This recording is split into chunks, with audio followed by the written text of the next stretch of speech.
In the seaside town of Oceanside, 15-year-old Ruby Gillman lives with her family who are trying to fit in with humans despite being Krakens. Her mother, Agatha, forbids her from going to prom because of its location being on a ship in the ocean.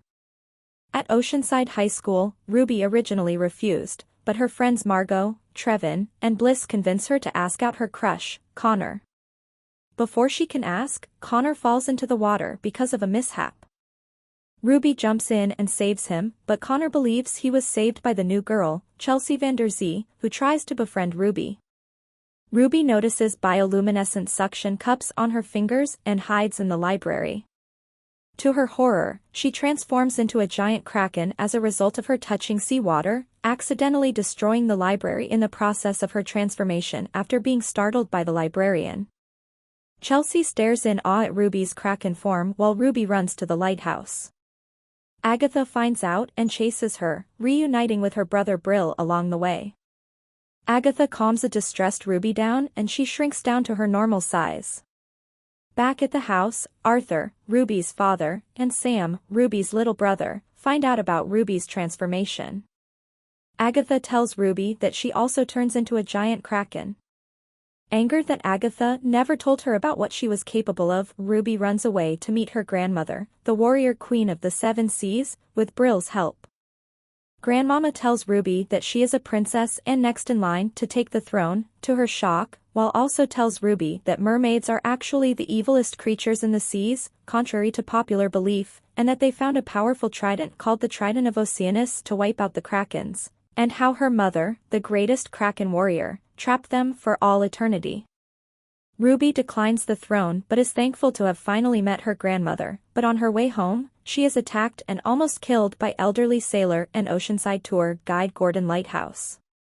Chelsea, who reveals that she is a mermaid, saved and helps Ruby escape, much to Gordon's disappointment. The next day, Ruby tries to return to her normal life, but footage of her in her kraken form becomes viral. She ditches school with Chelsea, who tells her that her mother, the malevolent mermaid queen Nerissa, was supposedly killed trying to get the trident back. She asks Ruby to get it to help unite the kraken and mermaids, so Ruby trains with Grandmama to be powerful enough to get it. On prom night, Ruby goes to tell her mother about Chelsea. However, disappointed and outraged that Ruby made friends with a mermaid, Agatha forbids her from seeing her grandmother, leading to a frustrated Ruby running back to the ocean to grab the trident for Chelsea while Agatha goes to have a word with Grandmama. Ruby succeeds in retrieving it, but Chelsea reveals that she is actually Nerissa in her true form and that she escaped her imprisonment to manipulate a kraken into helping her claim the trident in order to exact her revenge on the Kraken Kingdom, betraying and traps Ruby before going to destroy Oceanside. Agatha and Grandmama try to fight her off while Brill finds a demoralized and wounded Ruby. After he gives her some words of encouragement, she goes to the surface to stop Nerissa. Nerissa overpowers Grandmama and Agatha but is confronted by Ruby, who engages her in a duel over the trident, revealing her secret to her friends and Connor.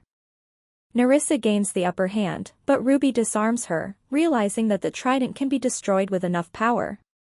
The trio use their laser eyes to destroy the trident together, defeating Nerissa and shrinking her down to her normal size, where she is captured by Gordon. Ruby reconciles with her mother, reunites with her friends and asks Connor out to prom, to which he accepts. Meanwhile, Agatha and Grandmama reconcile as well. Sometime later, everyone goes back to their normal lives, with Ruby and Connor becoming a couple as she becomes the protector of Oceanside.